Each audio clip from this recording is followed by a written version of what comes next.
All right, so it's great to be here. Thanks for the invitation to come share with you guys. And I just a little backstory on me. I grew up in Oregon and decided I wanted to be a pilot and went off to a 2-year school, became a flight instructor, went up to visit my aunt and uncle in Kodiak, Alaska, and so I always wanted to see them, and ended up getting a job there, and I was going to be an airline pilot or a corporate pilot or something like that, and was flying along, and but God just really got a hold of my life. And I grew up in the church and different things. God was there and growing up, but it was really in Alaska where several things happened. One was just like there's a group of young men and a older guy. It kind of became the first spiritual father I really had.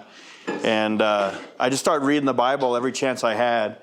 And I couldn't put it down. Every time from work, after I had some time off from work, I was just reading and reading. I started at Genesis and went all the way through. And it was like just God was just revealing stuff to me. It was like he was just there talking to me. And just this amazing experience between that and the group of young men that I was in was just this amazing revelation of God and his presence, and it was all kind of coming through reading the Bible. And so I had known about mission aviation a little bit, and people would ask me, "Hey, do you ever want to be a missionary pilot?" I was like, "No, I want to get paid to fly around the world."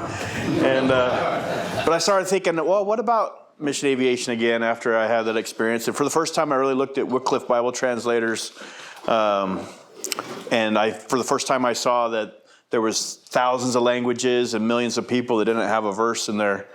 Didn't even have one verse, let alone anyone working on it. No one was even started. So it just hit me, like the experience that I just had of who God is through the Bible, through reading the book. Just hit me that all those millions of people couldn't. It's not even possible for them to have that opportunity that I had. And so I physically felt kind of like the Incredible Hulk-sized finger, and just like this warmth, and I was like, whoa, and I just heard in my head, like, that's what I want you to do.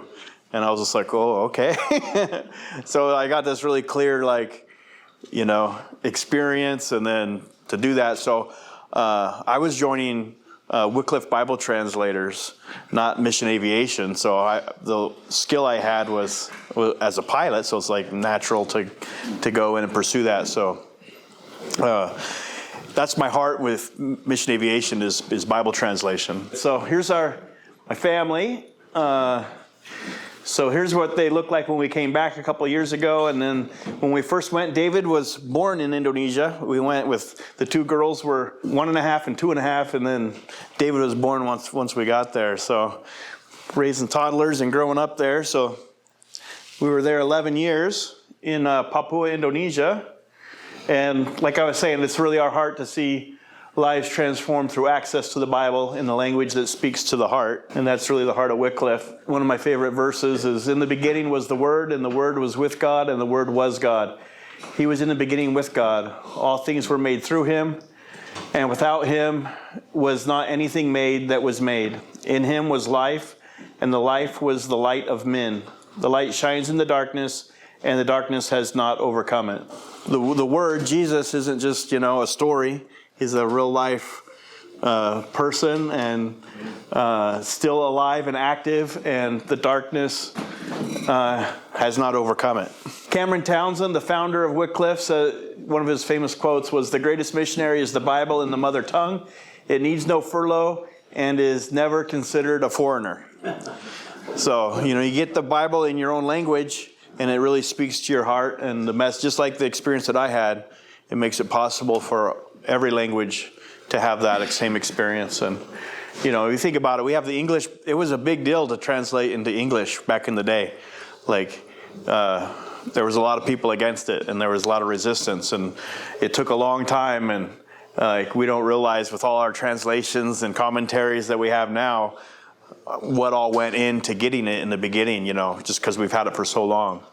So all these translations are in that same process, it's a big process, and then they get it, but then they're going to have that foundation to build on to keep learning and to study, and they're training people to learn how to translate it.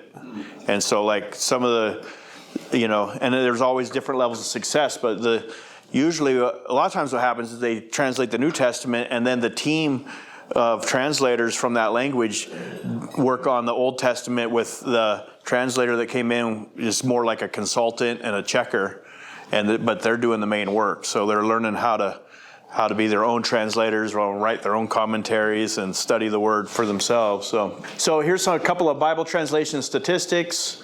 There's over 7,388. That's how many living languages there are today.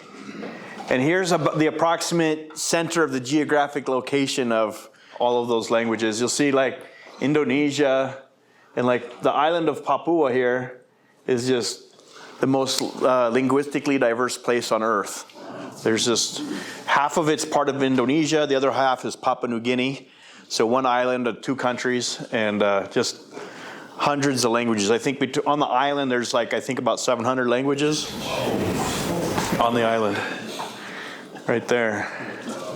So 7.9 billion is probably more today than there was when I put the slide up a couple months ago.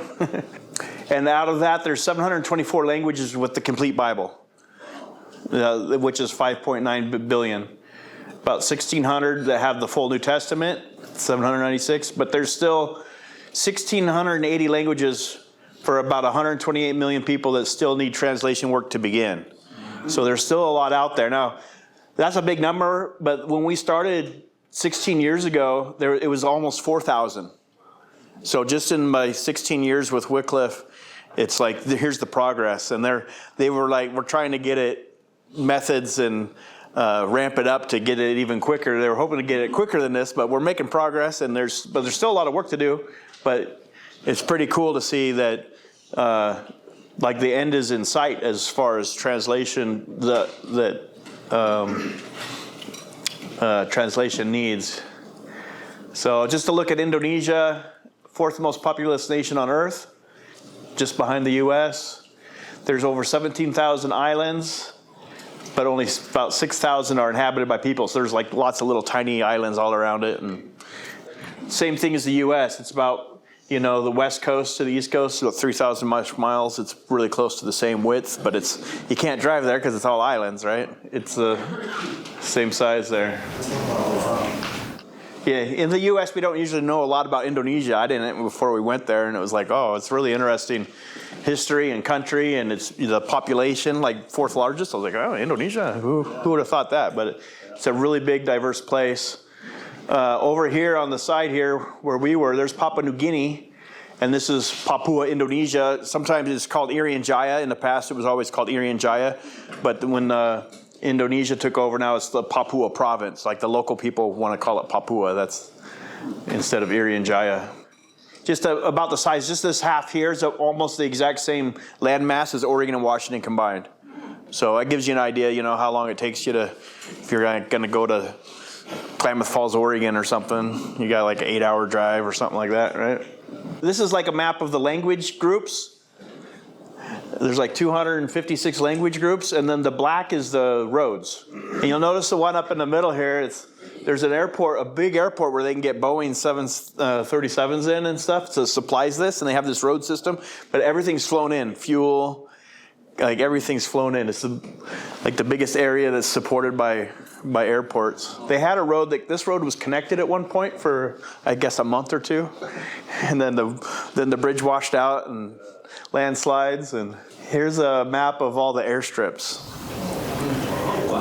So there's 256 language groups, over 300 airstrips, and those were all built by hand by the local people. And now that some of them, the government's come into some of the early ones and they've upgraded them, and they've flown in and they've paved them, and they're expanding the system through the government with some machinery. But they were all originally started by hand by the local people. Here's what some of the roads look like. So on that map, see, it looks good on the map, but yeah, good luck. Yeah. There's a jungle bridge, and here's a fancier one. So that's the infrastructure that they have in the interior to get around, right? Without the roads, if there's a bridge. And there's one of the airplanes that we flew There's one of the airstrips. This one, there's no room for expansion. So you're not going to get a bigger airplane in there anytime soon. Here's another in the mountains, just a couple pictures of airstrips. And here's one that's up on a plateau. And I like the picture. I can't even find the pictures to some of the spots to show you how rugged it is. It's like when you go, if you ever been to Glacier Park, driving up through there, like the road that they put in there is really amazing. There's areas here where there's valleys and that the river goes down through, and people live up in there. I have no idea how they even walked in there, right, to get in there in the first place, because it's more like you couldn't build a road on it. It's just impossible. Well, you'd have to spend like billions of dollars. And then there's also like big swamp areas. You can see where the river goes through all the different areas over the years. And this is a big area, and like people live around the edges. And some people will come in here and move around and live like migratory inside of here a little bit, just small little groups of people, or it's more like just individual families. Where I am with some of the guys. That was the men's breakfast. Well,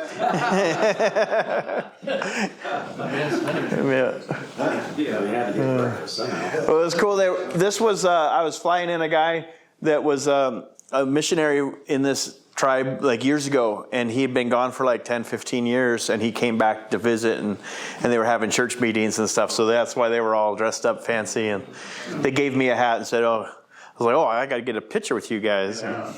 So that's what we did for 11 years, and then we felt God calling us back home. And I grew up in Oregon. My wife Beth is from Spokane, and knew Joe and a bunch of people here. So her family's still here. So we felt called, and prayed about it. We felt called back to here, and. It's the perfect fit with Moody Aviation here in Spokane. If you're not familiar, they're on Phelps Field, and they've been doing missionary pilot training for 75 years now.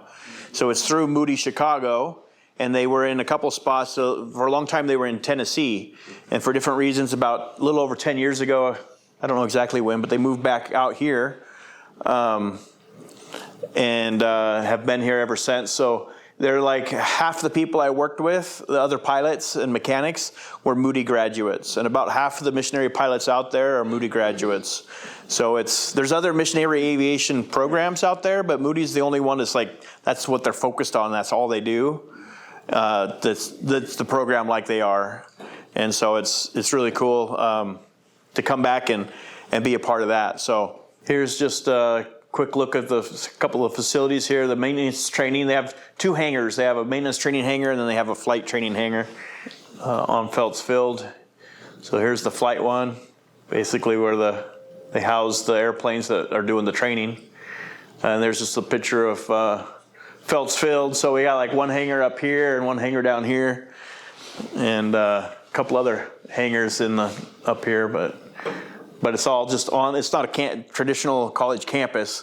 The kids live in the community and come to this program. There's about 120 kids right now. It's a 5-year program, so it averages about 20 kids per year. One of the cool things is they got this really nice flight simulator.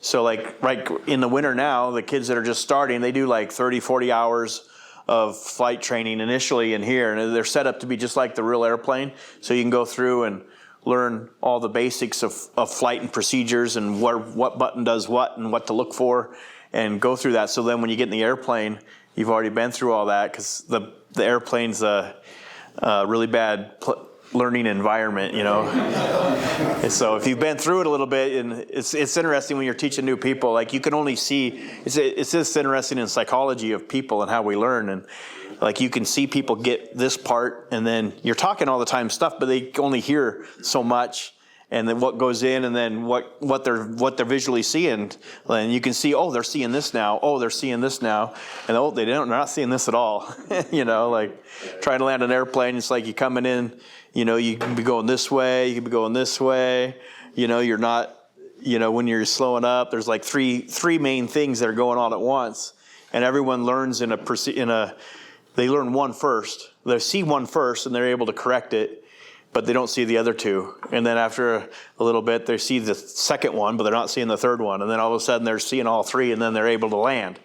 So it's really interesting just on that. So this really helps with that whole process of learning. When they get in the airplane for the first time, they know what they're doing or looking for. So it's more like they're seeing all of it so much faster, and it makes it more affordable. So when we came back, instead of doing like there's a lot of flight instructors on loan, and that's what I thought I would be doing. But after talking to them and stuff, and like I like flight instructing a little bit, but if I was doing it full time all the time, I would.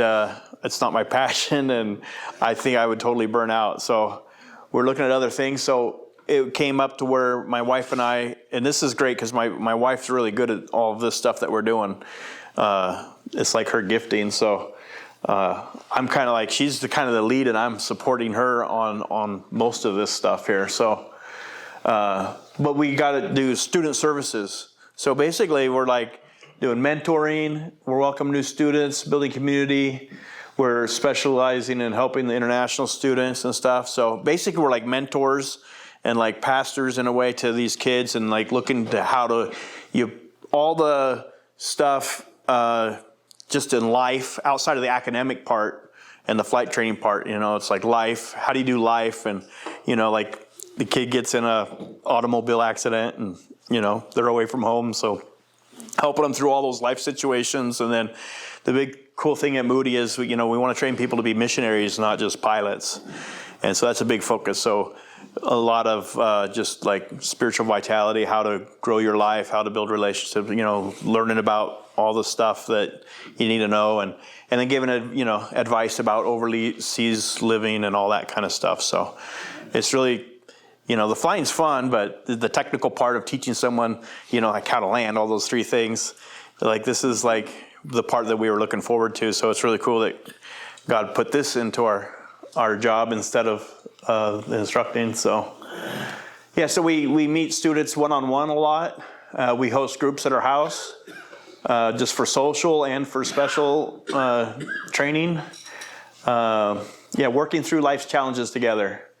Leadership training for student leaders. Like we have the kids live in houses, but there's a housing leader.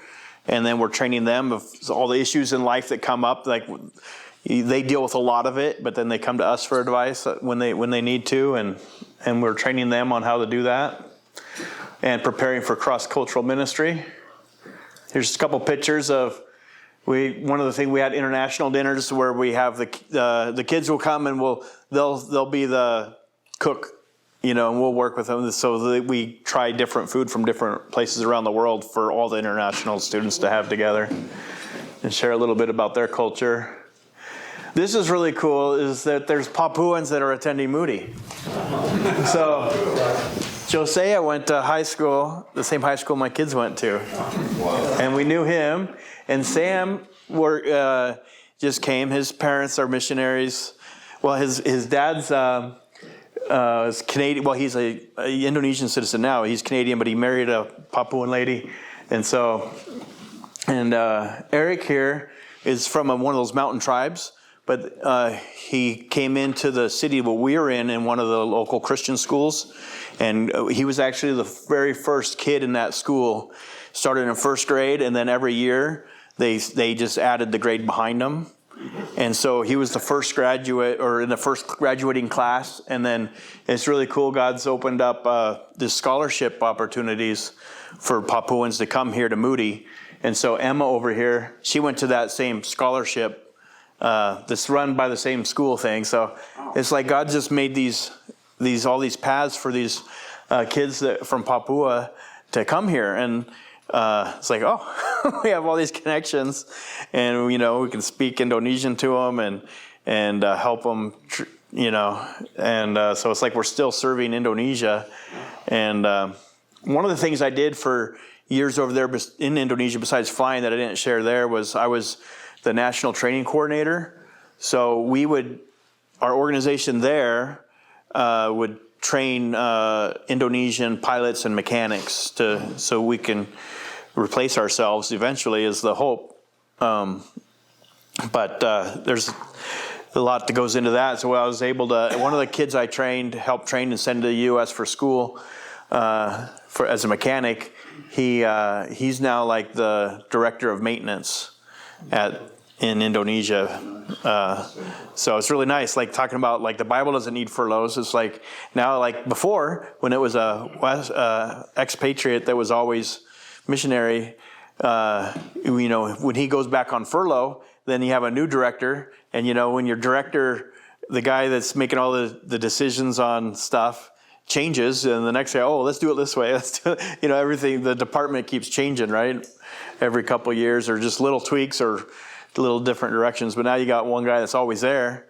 It gives it a lot of cohesion and going forward. So now we're just doing the same thing, but on this end. So it's been really, really amazing. This was like the first week. We had found some Indonesian coffee at the Asian store right off the bat. So it's like, okay, we can live here. I can live. Yeah. Actually, the funny thing is, in Indonesia, the coffee is really bad because they send all the good stuff here to sell it. They drink these little powdered 3-in-1, they call them, where it's like, just like instant coffee it's gross. So yeah, why we do it, we're preparing the next generation of missionaries through discipleship.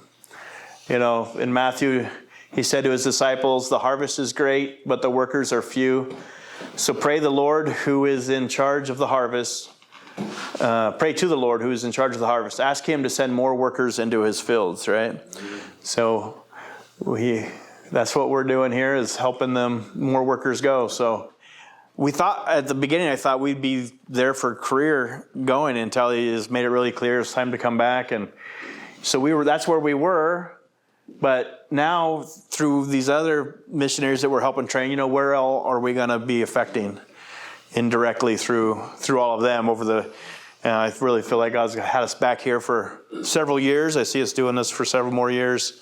I don't know until he says to do something different. So it's kind of exciting to see, as these kids graduate that we're connected with and go out, and they're going to be going all over the place. So it's exciting.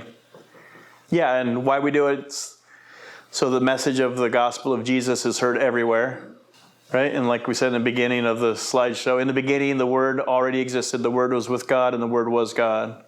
Pray that the last languages of the world would receive the Scriptures. Ask Him to provide every person in the world with His Word, just as He had already provided it for us. It's pretty simple, It's like, this is what God did for us, and He hasn't done it. It's not available for them, so let's go get it. Let's go get it done. So there's just like a 3-minute highlight. This is another place that was celebrating because the evangelist that came in the early days I flew him in, so they were all ready to celebrate. They celebrate when the missionaries and evangelists come back into the village.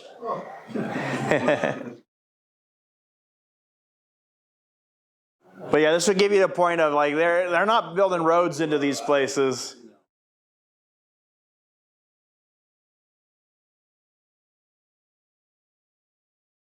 Okay, tell me when you see the runway. Oh, maybe. Oh.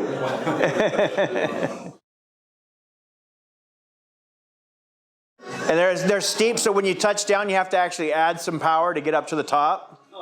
But not too much, because look at how small the parking area is. No Dukes of Hazzard there.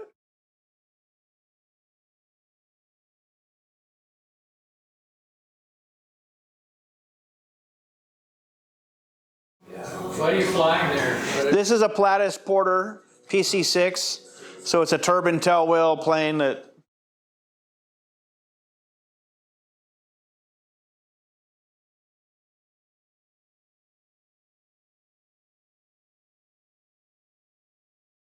So this is coming back into the big city we're based out of, where they fly airliners out. So you can see we don't need all that runway. We have to land really long, or else you have to taxi forever.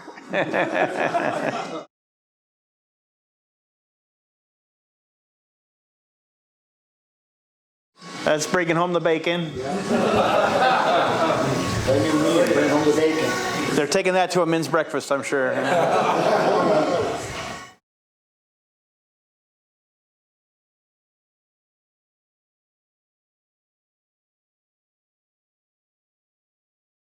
this is one of those places that you can't really see, but like it's so rugged, the terrain to get in there. I was like, how do these guys hike in here in the first place, you know?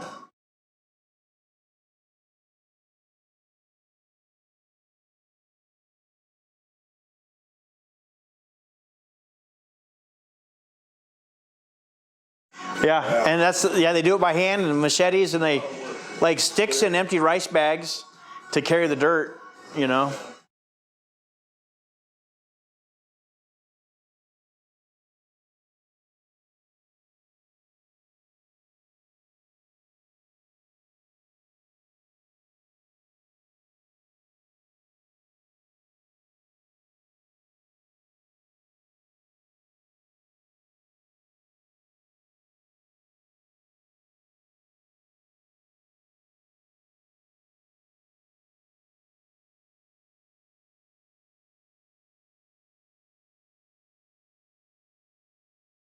I think I see Joe in there.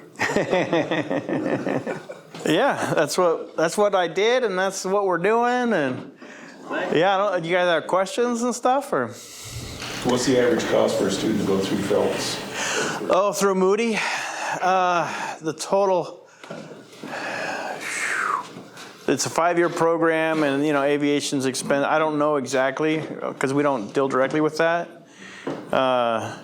but it's over 100.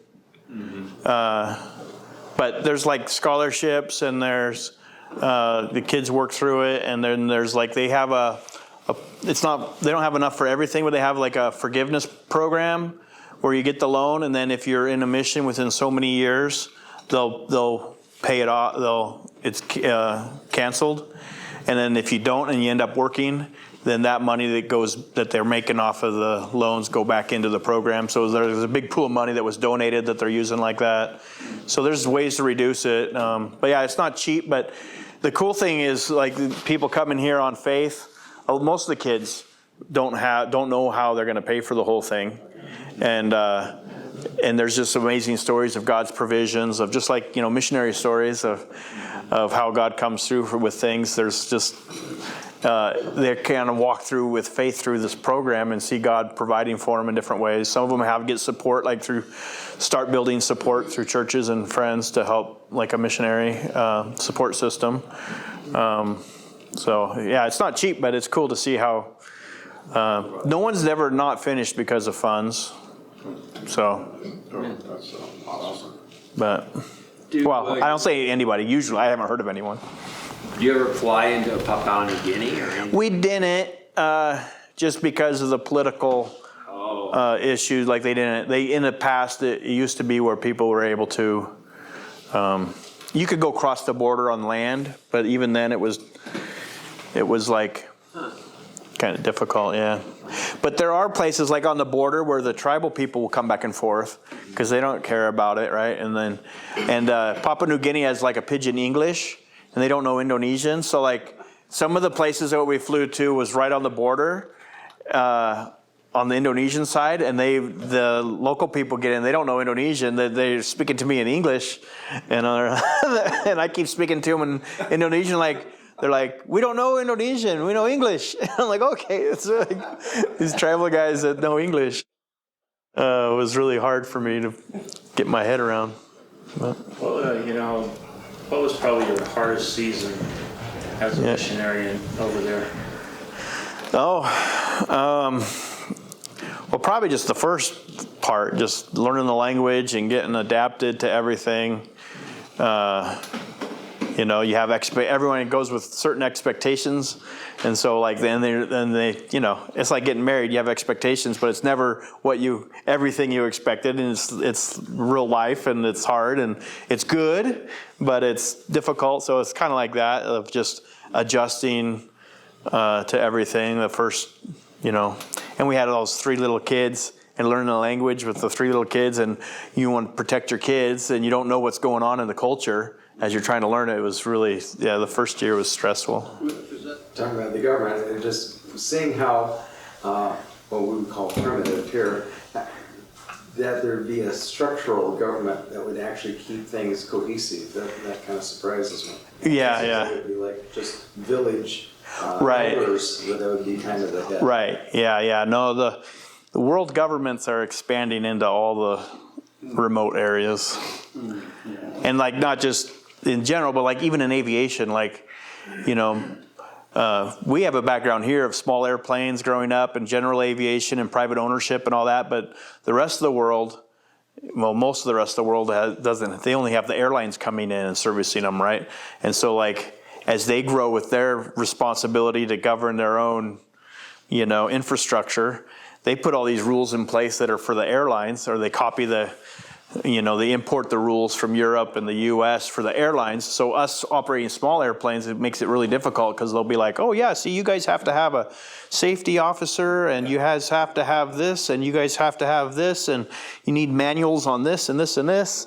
And it's like, which isn't necessary, you know, so it's like, so like in the head mechanic when I first came there, told me that they used to have, for all the book work that they had to do, it was like a half a man job. So like half of his time, it took up one mechanic's half of his hours in a week on average. And then when he left, it was like up to like almost two. So they got 2 full-time guys just to do all the paperwork for the government requirements. So stuff like that. But, Who maintains the strips? I'm just curious about yeah, so it's all those grass strips are maintained by that local village, and they all kind of have different methods of doing it.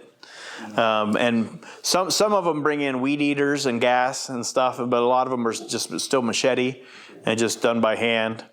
And sometimes they have certain people set to do it, and sometimes like families take turns. So some runways, some parts are mowed better than others because this family hasn't done it. They were out in their gardens all week or something. But, so the potholes are filled. yeah, and we do inspections on them where we walk the runway and talk to them, and once a year we do that. And then, but if we see stuff too, we're like, hey, you know, you guys got to fix this. We can't come back until this is fixed. Or some of them had a hard time cutting the grass, you know, because like some of the places with all those airstrips, you know, we had 5 airplanes. Well, and one of them could only was a fast plane that only went to a couple of runways, but basically we had 4 planes that could go everywhere. But there's, you know, out of those 300 airstrips, there was 60 that we would go to that with somewhat regularly, and of those, like 30 had ministries that we supported, so those are the ones we're going to most of the time. And then, you know, with some of those, you'd only get a couple flights a year, you know, to go in there. So it's hard to maintain a runway for a couple flights a year. And so or even with just 1 flight a month. So the lower ones were you know, it was really hard on everybody because you had to have it maintained. And sometimes, a lot of times the grass would just get too tall and you'd be like, look, we can't come back. Or you'd come in to pick someone up and be like, I can't take them because the grass isn't cut. And so I'll come back next week and try to get you out. But stuff like that. How do you don't operate any on IFR with any navies there, so how We did some. determine on the VFR, Yeah. how do you find the fields? It's all in our GPSs now. Yeah. Oh, okay. Yeah. No, modern technology. Yeah, in the old days it was a lot harder. But yeah, no, we got some good equipment and the one of the other tasks I had that I did was we maintain all our own runway charts. So like here, you know, all the runway charts of information, whichever airport you go to is all published by the government and private companies. You can get all that data. But there we had to maintain our own. So I transferred from paper copies into an iPad. We started carrying iPads, replaced all our documents, and I was part of that whole process and like redesigned the chart and made all that work. So How many hours of training do you do with? yeah. You're an instructor pilot. Yeah, You yeah. have a new missionary pilot. Yeah. comes in. How long of a training session do you use to go to get familiarized or certified into a certain? Yeah. So, you know, to go through to get out, on average to go through to get your training like from scratch, to go through and all that, like Some people do a little quicker, but it's average like 10 years from when you start before you're on the field. So like you go through all the way through the school, like Moody for 5 years, or like in my case, I went to a 2-year school and then I went back to A&P school for a 2-year school. So I had like, well, it ended up being like 4.5 years right there of school, and then working experience to get the hours. Somehow you got to get a little more hours than what you have, than what you get through training. And then when you join a mission, each mission has their own training and orientation program. So if you go with, there's Mission Aviation Fellowship, JARS, which is Wycliffe, which we're with, and then there's like Ethnos 360, which used to be New Tribes. Those are the 3 big mission aviation. And then there's all kinds of other, like the Seventh-day Adventists use a lot of aviation, but it's all within their own system. And there's lots of smaller churches that have like one airplane in Columbia and one airplane. Like there's little stuff that happens. So everything's going to be different as far as those requirements. But like with the bigger organizations, once you go past a 2-week evaluation of a pilot and a mechanic. So if you pass that, then you can become a Wycliffe member, and then you go back to an orientation before you go. It's like a 3-month orientation where they go through all the different kinds of training. And then once you go, then you go through language school for we went through language school for 10 months to a year, and then once you get to where you're going, then you're doing the initial checkout training in that place. So, which is going to be probably another. It just depends on the base and the availability of the instructor. Like when I first showed up, I was working in the shop for like about 4 or 5 months before they started training me. But I mean, how long? A pilot that comes in there, do you take them to the individual fields so they get oriented in the landing? No, not till they're. We do. The training they do in the orientation in North Carolina or in the States, or like MAF does, that kind of prepares them to go anywhere. So then once you show up, then the field has trainers too. So you get sent to a place that have, it's kind of like a mini, and they're all different sizes and stuff, but they have their own systems in country where the more experienced, but just like a operation here where you have, if you will get hired onto like a small little cargo company here or something, you're going to have the chief pilot that's going to do the initial training. Okay. It's like that. You have chief pilots and trainer pilots, check out pilots in the field. So you go there and do that, and then and they have a whole process. Even once you're checked out, like let's only fly to the lowlands or only fly to these places for like a year or a term before you go up into those mountain strips. They don't put you right into those mountain strips. Oh, that's what that's basically my question. I mean, they can if there's nobody else there. You'll get checked out a lot quicker if there aren't any other pilots because they're all home on furlough. Yeah. Baptism by fire. Yeah. But they try to let you progress. To get to that level of flying in those mountains like that. That's like 15 years of training and experience. Yeah. I've heard that being a pilot is hours and hours of boredom. Yeah. A few seconds of terror. Yeah, that's right. A few seconds of terror, right? And the propeller on the front, is just to keep the pilot, cool, right? Because when it quits, he starts sweating a lot. He gets real quiet. Yeah. Courtney, I might have missed it, but what exactly do you haul? I mean, do you take missionaries in? You taking foods in, or kind of your local? Okay. Taking medicines in. And transporting people out. Yeah, it's a big mix. There you can see the need's so big. Some places are different, like they're restricted. They can't do commercial flights, but we were able to do everything. So our main focus was the ministry support and the local church. Like we had different rates.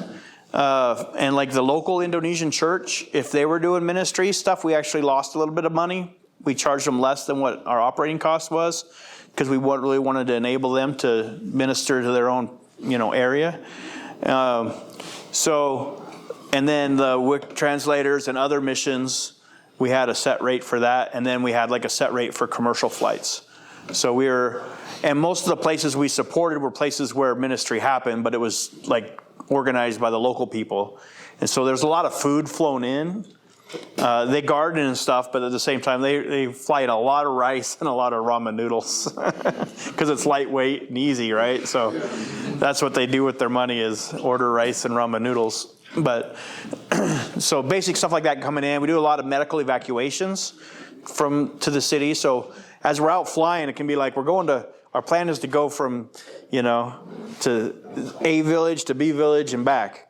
And as you're going out, they have radios, long-range radios, so you're getting, as you're dealing with the weather and how you're going to get there and the wind, and we had like wind times, because as soon as the wind comes up and after 10 a.m., we don't fly there, and stuff like that, so we can only go here or there, and then you get these calls, can you pick up 4 people that want to go to town, or 4 people or 5 people that want to go from here to there, and can you do this, can you do that, and we got someone sick, and if you say you're sick, you get priority. So it's like, are you really sick? What are they sick with? What's going on? It's like, sick of being here. Yeah, sick of being here, right? So but you don't ever want to say no to that. So like you're coordinating all that en route as you're flying of what your options are and what you can and can't do and accept. Or a lot of times it's like, I can't do that. So then you're talking to other pilots. Hey, can you get these guys? Can you do that? So you're basically flying everything. How many passengers are or size of the plane for how many passengers? You could get 9, 10, 9 in they have bench seats, so like the Indonesians are generally smaller, so you can get more of them. Yeah. And then sometimes, like the most I carried was like 11 or maybe 12, because lap babies count, right? So you get like 9 and a couple of babies on the laps. But it's hard to fill it up with people because then there's no room for bags. So, but yeah, lots of stuff. But if you're interested in getting on my newsletter, you can write your emails down on here, or we are still supported through financial partners and in need of that. So if you feel God putting that on your heart at all, just give me your email and let me know, and we can tell you how to do that. Anyway, Courtney, I do appreciate you coming and speaking to these men, and it's such an excitement, and I appreciate everything you've shared. So there's so much more that happened over there with you guys, and having him born over there versus in the United States. So let's give him a round of applause, guys.